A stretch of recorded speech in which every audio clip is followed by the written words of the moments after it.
बच्चों, कैसे हो? बढ़िया। चलो हम स्टार्ट करते हैं आज यूपीएसआई का क्लास नंबर 7। ये पीपीटी में क्लास नंबर 6 गलत छप गया है, आज क्लास नंबर 7 होगी है। जो हम यूपीएसआई में चैप्टर पढ़ा रहे हैं एलसीएम और एचसीएफ, आज उसकी क्लास 7 होगी है।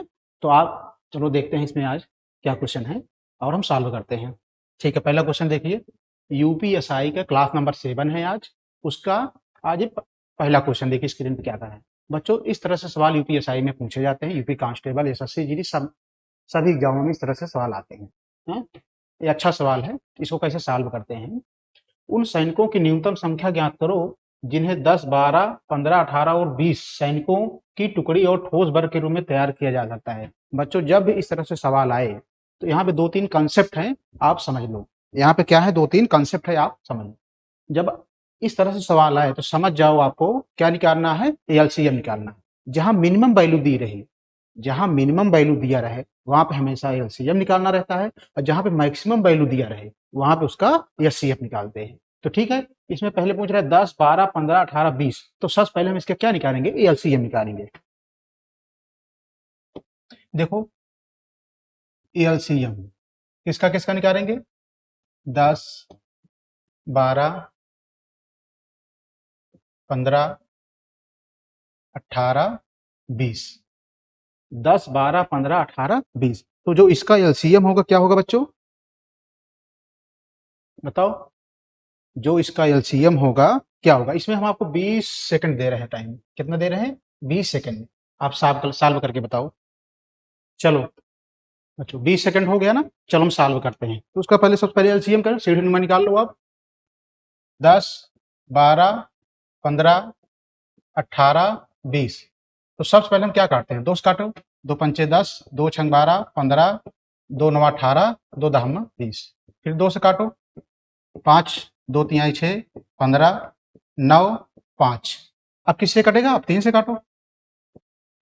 5, 1, 3 पचे 15, 3 तिरका 9, 5। अब 3 से कटेगा, 5, 5, 1, 5। ठीक है बच्चों, तो हमारा क्या आया, 2 गुड़े 2 गुड़े 3 गुड़े 3 गुड़े 5। तो जो हमारा एलसीएम आया, क्या आया, 2 गुड़े 2 गुड़े 3 गुड़े 3 गुड़े 5। ठीक है, 2 दूना 4, 3 12, 3 36 पंचे, 36 पंचे, 5 36, 5 3 15 3 18, 180 आया।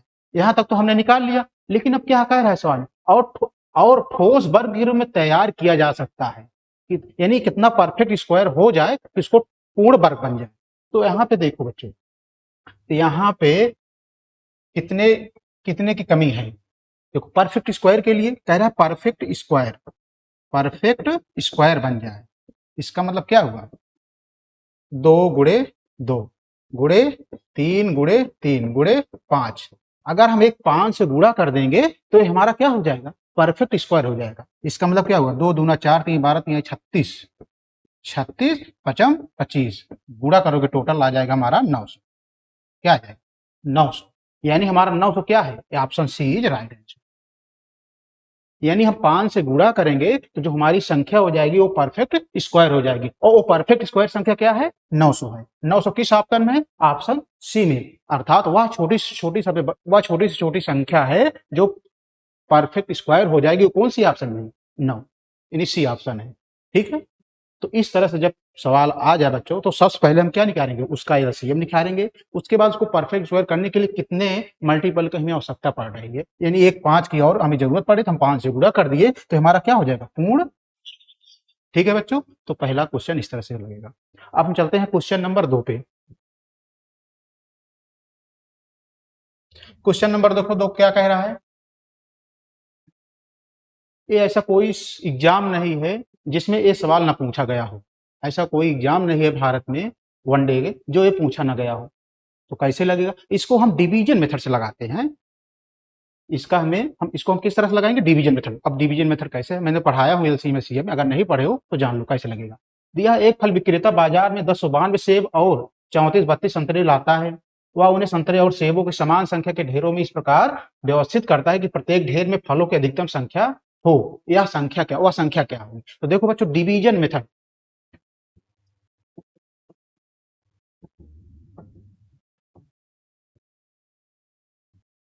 क्या है, डिवीजन मेथड। अब कैसे इसको लगाएंगे डिवीजन मेथड से, तो सबसे बड़ी संख्या क्या दिया है, 34 32।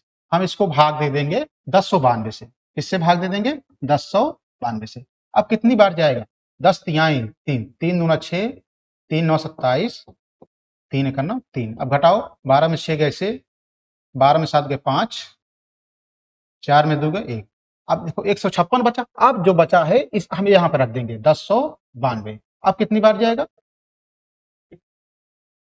7 बार जाएगा। 7 छंग 42, 7 पचे 35 39, 7 1 9 7 10। डिवीजन मेथड क्या होता है, सबसे बड़ी संख्या है क्या 34 32, छोटी संख्या क्या 1092। हम इसको जब भाग दिए थे कितना बार गया, 3 बार गया। अब जो रिमाइंडर आया 156, जो रिमाइंडर आया 156 को हम अब इससे भाग देंगे, ए वाली संख्या लिख लेंगे। अब कितनी बार गया, 7 बार गया। तो हमारा कुछ नहीं बचा। तो जो हमारा उत्तर आएगा, जो ए बचा हुआ है, ए आएगा। कितना आंसर आएगा हमारा, 156। तो किस ऑप्शन में मिल रहा है, डी ऑप्शन में। ये समझ गए कि नहीं, इस तरह से लगेगी ये। ठीक है, हम चलते हैं इस तरह से क्वेश्चन नंबर 3 पे। क्वेश्चन नंबर 3 देखो, ये रस्सियों वाला सवाल रेलवे में कई शिफ्ट में आया हुआ है, ये आईबी में भी आया हुआ है। अभी जो हमें लग रहा है संभावित प्रश्न इसमें जो 17 नवंबर से स्टार्ट होगा, उसमें इंपॉर्टेंट, उसकी दृष्टि से इंपॉर्टेंट क्वेश्चन। तो इसको कैसे सॉल्व करते हैं, देखो 102 मीटर, 119 मीटर, 153 मीटर और 204 मीटर लंबाई वाली 4 रस्सियों को बराबर बराबर लंबाई के टुकड़ों में काटा जाना है। प्रत्येक भाग यथासंभव लंबा होना चाहिए। अधिकतम कितने टुकड़े काटे जा सकते हैं, इसमें पूछ रहा है अधिकतम कितने टुकड़े काटे जा सकते हैं। तो सबसे पहले एक दिमाग में आपको जाना चाहिए, जहां छोटी संख्या दिया हो मिनिमम वैल्यू, वहां पे क्या निकाला जाता है, एलसीएम निकाला जाता है। क्या निकाला दिया जाता है, एलसीएम। और जहां पे मैक्सिमम वैल्यू दिया है, बड़ी बड़ी संख्याएं दिया, वहां पे क्या निकाला जाता है, एचसीएफ निकाला जाता है। तो यहाँ पे बच्चों क्या होगा, यहाँ पे 102 119 153 204, तो यहाँ पे बड़ी बड़ी वैल्यू दिया है ना, तो हम इसका क्या निकालेंगे, एचसीएफ निकालेंगे। तो चलो, तो इसका एचसीएफ क्या होगा, एचसीएफ 102 119 153 204 ये है। तो इसका एचसीएफ होगा 17, हम निकाल चुके हैं। इसका आप निकाल लीजिएगा, इसका एचसीएफ चारों संख्याओं का, तो क्या होगा 17 होगा। तो जो इसका 17 क्या है, एचसीएफ निकल के आया। अब पूछ रहा है आगे, प्रश्न क्या पूछ रहा है, प्रत्येक भाग यथासंभव लंबा होना चाहिए, अधिकतम कितने टुकड़े काटे जा सकते हैं। जब इस तरह से कोई लैंग्वेज अगर आ जाए, कितने टुकड़े काटे जा सकते हैं, तो जो 17 है इन सब चारों संख्या में भाग दे देते हैं। कितने टुकड़े काटे जा सकते हैं, यानी चारों के कितने टुकड़े काटे जा सकते हैं। अर्थात देखो 102 बटे 17, 119 बटे 17, 153 बटे 17 और 204 बटे 17। काटो, 17 छक्का 102, 6 आया, 6 प्लस 17 सत्ते 119, 17 नवैया 9 बार कटेगा 133, और कितने बार कटेगा 17 एकन्नम 17, 17 दूना 34। अब जोड़ो इसको, 7 6 13, 13 9, 7 6 13, 13 9 22, 22 12 34। तो हमारा आंसर क्या आया, 34। एक किस ऑप्शन में है, ऑप्शन डी। देखो बच्चों, यहाँ पे दो कंडीशन आई। पहला कंडीशन है, बड़ी वैल्यू दिया है तो हम उसका क्या निकालते हैं, एचसीएफ निकालते हैं। हमें एचसीएफ 102 119 124, इसका जब एचसीएफ निकाला तो क्या आया, 17 आया। अब पूछ रहा है प्रत्येक भाग यथासंभव लंबा होना चाहिए। प्रत्येक भाग पूछ रहा है ना, यानी हम प्रत्येक भाग में किससे भाग दे देंगे, 17 से भाग दे देंगे। जब हम 17 से भाग दे तो हमारा 6 7 9 204 निकल के आया, ओ सॉरी 12 निकल के आया। तो कह रहा है कि अधिकतम कितने टुकड़े काटे जा सकते, यानी सबको भाग दे करके दोनों जो ऊपर संख्याएं भाग देने में आई हैं, उसको हम क्या कर लिए, जोड़ लिए। तो वही हमारे क्या हो गया, कितने ओ संख्या हो गई, कितने टुकड़े हो गए। तो हमारा कितने टुकड़े हो सकते हैं, 34 टुकड़े हो सकते हैं। ठीक है, तो हम चलते हैं क्वेश्चन नंबर 4 पे।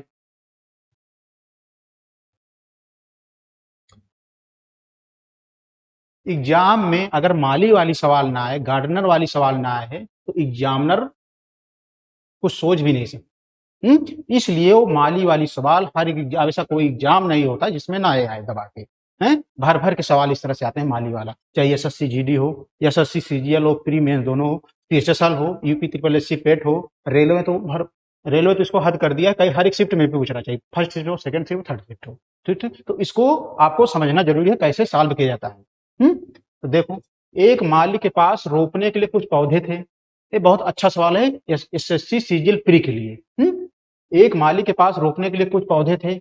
उसने 7, 8, 9 और 12 की पंक्ति में लगाने की कोशिश की, लेकिन उसके पास हमेशा एक पौधा बचा रहता है। जब उसने एक पंक्ति में 11 पौधे लगाने की कोशिश की तो उसके पास एक भी पौधा नहीं बचा। तो माली के पास पौधों की न्यूनतम संख्या क्या थी? बहुत बढ़िया सवाल है। इसमें हम आपको 40 सेकंड का टाइम दे रहे हैं। 40 सेकंड का। ये बहुत बढ़िया सवाल है एसएससी के लिए। अगर आप इसको सॉल्व कर लोगे तो कोई भी एग्जाम में इस तरह से सवाल आ जाएगा तो आप सॉल्व कर लोगे। हम आपको इसको बहुत बढ़िया कंसेप्ट बनाते हैं। पहले आप लोग इसको देखो, ट्राई करो, दिमाग लगाओ। देखो बच्चों, कैसे सॉल्व, एक कंसेप्ट बताते हैं, इसको आप समझ लो, चाहे फार्मूला है या कंसेप्ट है, आप इसको रट लो। जब इस तरह से पहले मिनिमम वैल्यू दिया है, सबसे पहले यहाँ पे क्या संभव हो सकता है? 7, 8, 9, 12, यानी दिया क्या है? 7, 8, 9, 12, ये छोटी संख्या है, तो आप इसको समझ सकते हो कि इसमें एलसीएम इसका करना है। अब एलसीएम का एक कॉन्सेप्ट, इस तरह सवाल में एक कॉन्सेप्ट होता है कि 11 पौधे लगाने हैं, न्यूनतम संख्या ज्ञात करिए। इसका मतलब आप समझ जाइए कि यही वाला कॉन्सेप्ट लगेगा। वो कॉन्सेप्ट क्या है? एलसीएम। वो कॉन्सेप्ट क्या है हमारा बच्चों? एलसीएम। और संख्या क्या दी है? 7, 8, 9, 12। क्या दिया है? 12, और प्लस हम कर देते हैं n+1। ये इसको कॉन्सेप्ट है। जब इस तरह से सवाल आप देखो तो ये वाला कॉन्सेप्ट आपके दिमाग में होना चाहिए। क्या होना चाहिए? एलसीएम, जो संख्या दी हुई है और बाहर ब्रैकेट के n+1। अब देखो, अब इसका मतलब क्या हुआ कि हमें 7, 8, 9, 12 का एलसीएम क्या होगा? 8 7 56, 12 9 108, 56 108 में गुणा करोगे कितना आएगा? इसको गुणा कर लेना, तो कितना आ जाएगा? 504 n, और +1 है ही है, बटे शेष कितना, कितने पौधे लगाना है हमारा? 11। तो हम क्या करेंगे? 11 से हम भाग दे देंगे। 11 से क्या करेंगे? भाग दे देंगे। ठीक है। अब देखो बच्चों, अब ऐसा हम क्या करें, यहाँ पे n की वैल्यू क्या रखें? n की वैल्यू क्या रखें कि जो हम 11 से उसको काट सकें? अब देखो, पहले भाग दो, 504, 11, 11 चौक 44, 10 में 4 गए 6, 11 पचे 55, 5 का नाम 5, 5 का नाम 5, 14 5 के 9, यानी क्या बचा हमारा?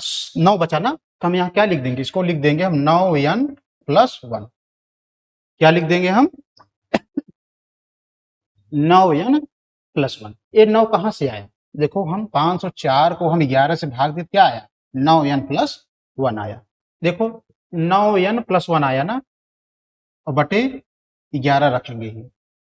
अब ऐसा हम क्या रखे यहाँ पे कि पूरा वैल्यू जा करके अब 11 से भाग देने पे वो कट जाए। तो यदि हम n बराबर हम रख दें 6, तो 9 n की जगह क्या रखेंगे? 6+1 बटे 11, 9 छक 54 55 बटे 11, 11 पचे 55, कितना आ गया हमारा? ठीक है बच्चों। तो अब देखो हमारा क्या है? 504 n+1, यानी 504 n+1। तो 504 n की जगह क्या रख देंगे? 5+1, 5 चौक 20, 55 25 +1, कितना आ गया? 25 21। सॉरी, देखो 11 पचे 55, 1 मिनट, बस एक मिनट, थोड़ा यहाँ पे मिस्टेक हो गया था। देखो, यहाँ पे यदि n बराबर हम 6 रखेंगे तो 9 गुणे 6 +1, 11, 9 छक 54 55 बटे 11, कितना आया? 5 आया। ठीक है। अब क्या दिया है वैल्यू हमारा? 504 n+1, 504 गुणे n की जगह हम क्या रखेंगे? 5 रखेंगे, 5+1 गुणा करो, 5 चौक 20, 55 25 +1, कितना आ गया? 25 21। यही हमारा आंसर है। कहीं ऑप्शन में मिस्टेक है, हमारा आंसर क्या आएगा? 25 21 आया। देखो बच्चों, यहाँ पे कितना कंसेप्ट मैंने बताया हूं, पहले समझ लो। जब छोटी संख्या दिए हो तो यानी उसका एलसीएम निकालना है। और इसका एक कंसेप्ट होता है एलसीएम 7, 8, 9 इस संख्या और ब्रैकेट n प्लस 1। तो ये एलसीएम 504, इसका 7, 8, 9, 12 का एलसीएम निकाला, 504 आया n और प्लस 1 बटे 11।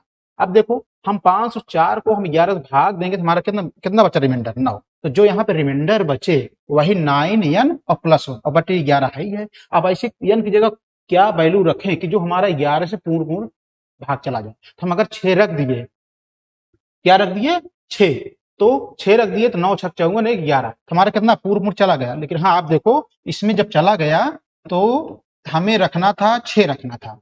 क्या रखना था, हम किस n का वैल्यू क्या रखे हैं, n का मान अर्थात 6 रखने पर ही पूर्णतः 55 11 से भाग गया है ना। तो हमारा क्या आ गया 504 n प्लस 1 बटे 11। तो 504 n की जगह क्या रख देंगे 6 रख देंगे और प्लस 1 बटे 11 गुणा करो। 11 नहीं रखेंगे, 11 जो है ये नहीं रखेंगे।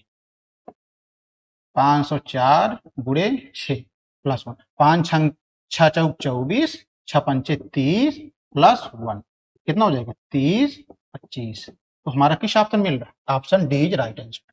समझ पाए बच्चों की नहीं। देखो एलसीएम 504 n प्लस 1 बटे 11।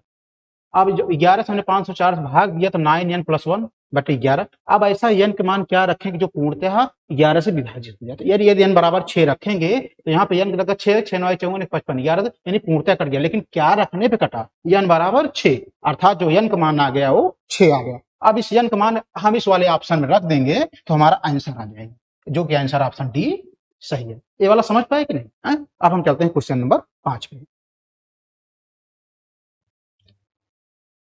क्वेश्चन नंबर 5 देखो, देखो ये भी अच्छा सवाल है। इस पे हम भी 40 सेकंड लगाएंगे। कितना समय 40 सेकंड का, ये 40 सेकंड में लगा। आप लोग सॉल्व करो, देखो एक बार फिर दोबारा बता दें, पहले पूरा पढ़ लो दिमाग में क्या, उसी के अनुसार इसका उत्तर होगा। देखो सेम जो मैंने बताया हूं उसी टाइप की सवाल है, जो मैंने क्वेश्चन नंबर 4 बताया हूं सेम क्वेश्चन नंबर 5 उसी टाइप का है। तो देखो इसका जो कंसेप्ट होता है बच्चों, कंसेप्ट क्या बताया। सबसे पहले देखो कि ये एलसीएम पूछ रहा है कि एचसीएफ। तो क्या पूछा, अगर छोटी संख्या दिया है तो इसका मतलब वो एलसीएम पूछ रहा है। तो एलसीएम क्या होगा, एलसीएम 5 6 8 9 12। अब ब्रेकर के बाहर क्या होता है n प्लस 1।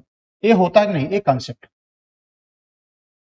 ये क्या होता है एक कंसेप्ट है। अब देखो हम इसको x मान लें, 5 6 8 9 12, इसका जब एलसीएम निकालोगे तो क्या आ जाएगा बच्चों 360 होगा। मैंने निकाला हूं, इसका एलसीएम क्या हो जाएगा 360 n प्लस 1 और बटे कितना बचा है 13 से विभाज्य, यानी 13 से भाग दे देंगे। उसमें क्या था, उसमें 11 से विभाज्य था तो हम 11 से भाग दिए थे। इसमें सवाल में दिया है 13 से विभाज्य है, हम 13 से भाग दे दिए।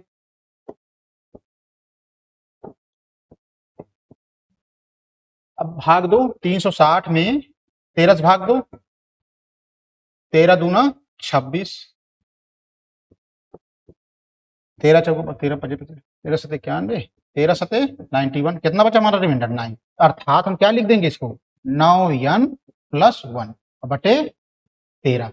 अब देखो यहाँ पे n की वैल्यू क्या रखें, n की वैल्यू क्या रखें कि जो 13 से पूर्णतः कट जाए, तभी तो बात बनेगी। यदि हम 10 रखेंगे 10 9 90 1 91 और 13 सते 91, अर्थात हम n बराबर 10 रखने पर ए इससे 13 से पूर्णतः विभाजित हो जाएगी। तो n बराबर हम क्या रख देंगे 10 रख देंगे। तो रखो 9 गुणे 10 प्लस 1 बटे 13, यानी हमारा 91 बटे 13, 13 सते 91, अर्थात जो n का मान आया वो क्या आया 10 आया। 10 आया। तो हम इसका मान निकाल लेते हैं, ए इसका पूरा। तो x बराबर क्या हो जाएगा 360, n का मान कितना है 10 और प्लस 1। बच्चों हम 13 नहीं लिखेंगे, हम केवल इसका मान निकालेंगे हैं। जो आप 13 से मत भाग देना, केवल 360 n प्लस 1 ही लिखना। तो 3600 प्लस 1 कितना हो गया 3601 हो गया। कितना हो गया 3601 हो गया। अब क्या पूछ रहा है उसके आगे, पूछ रहा है तो x को 31 से विभाजित करने पर शेषफल क्या होगा, x को 31 से विभाजित करने पर, इसीलिए मैंने x माना यहाँ पे। तो x का मान कितना आएगा 3601। अब 3601 को किससे विभाजित करना है 31 से, 31 से, तो भाग दे दो। 3601 में हम किससे भाग दे देंगे 31 से भाग देंगे। कितनी बार जाएगा, एक बार ले जाओ, 6 में से गए 5, फिर एक बार ले जाओ, 10 में से गए 10 में से 1 गए 9, एक, कितने बार जाएगा 6 बार जाएगा क्या, 6 का नाम 6, 6 3 18, 5। तो जो हमारा लास्ट में रिमाइंडर शेष बचा कितना आया शेषफल 5। तो हमारा यही ऑप्शन, तो जो हमारा उत्तर निकल के आया 5 आया, 5 शेष बच रहा है तो 5 यही उत्तर पूछ रहा है। तो देखो बच्चों, जब भी इस तरह से सवाल आए कि शेषफल क्या होगा, उतने शेषफल प्राप्त होता है विभाज्य, तो यहाँ पे कंसेप्ट सीधा है कि छोट एलसीएम ब्रैकेट में जो संख्या दी उनका एलसीएम और ब्रैकेट के बाहर n+1, एक कंसेप्ट होता है। हमें x पूछ रहा है कि हमने बराबर x मान लिया, हमें जब इसका निकाले मेन चीज यही है, समझ पाए। तो हम चलते हैं क्वेश्चन नंबर 6 पे। चलो क्वेश्चन नंबर 6। ये सवाल बहुत सरल है, लेकिन इसमें आप लोग नहीं कर पाओगे। अगर आपको प्रैक्टिस नहीं है तो आप भी इसमें 1-2 मिनट लगा दोगे। तो देखो, इसको कहो तो मैं ऑप्शन से ही कर दूं, या कहो तो हम पहले बेसिक से चलते हैं, उसके बाद हम ऑप्शन से चलते हैं। देखो बेसिक पहले है दो, देखो दिया यदि x और y का महत्तम समापरिवर्तक 15 है तो 36x² माइनस 81y² और 81x² माइनस 9y, ये CF किससे विभाज्य है। देखो हम इसको ऑप्शन से कर लेते हैं। देखो 9 9 चौक 36, 9 9 81, यानी 9 कॉमन है कि नहीं इसमें। अगर हम इसमें 81 है, इसमें 9 है, अगर 9 बाहर ले लें इसमें भी 9 कॉमन है। तो देखो बच्चों, दोनों टर्म में 9 कॉमन है, इसलिए यह CF कितना है हमारा 15 है, इसको हम मान लेते हैं 15A। 15A किस लिए माने, एक मतलब है कि 9 जो दोनों संख्याओं में कॉमन है वही एक ही वैल्यू है। तो हम क्या लिख दिए 15, एक जगह क्या कॉमन है हमारा 9 दोनों में कॉमन है तो वही एचसीएफ होगा। तो हम एक जगह क्या लिख दिए 9, 15 9 135। तो जो हमारा ऑप्शन आया, ऑप्शन इज राइट आंसर। देखो कितना सरल तरीका, अच्छे से 1 सेकंड 10 सेकंड में हल हो गया ना। देखो सबसे पहले जब इस तरह से आए, पहले इसको हम ऑप्शन देखें, 15 9 135, इन दोनों में क्या कॉमन है 9 कॉमन है, इन दोनों में क्या कॉमन है 9 कॉमन है, अर्थात हमारा जो एचसीएफ बन रहा है वो 9 होगा। तो कह रहा है एचसीएफ इससे विभाजित है, तो ये ए हम किस लिए माने, जो 9 है वही एक वैल्यू है, तो 15A हो गया। तो 15 9 एक जगह क्या लिख दिया 9, 15 9 135। इस तरह से आज का सेशन हमारा क्लास 6 क्लास 7 समाप्त होता है यूपीएससी के जो हमारा एलसीएम और एचसीएफ चैप्टर चल रहा है। बच्चों ये वीडियो पसंद आया हो तो आप लाइक और सब्सक्राइब करना मत भूलिए। अगर आप लाइक सब्सक्राइब नहीं करोगे तो मजा भी नहीं आएगा पढ़ाने में, ठीक है।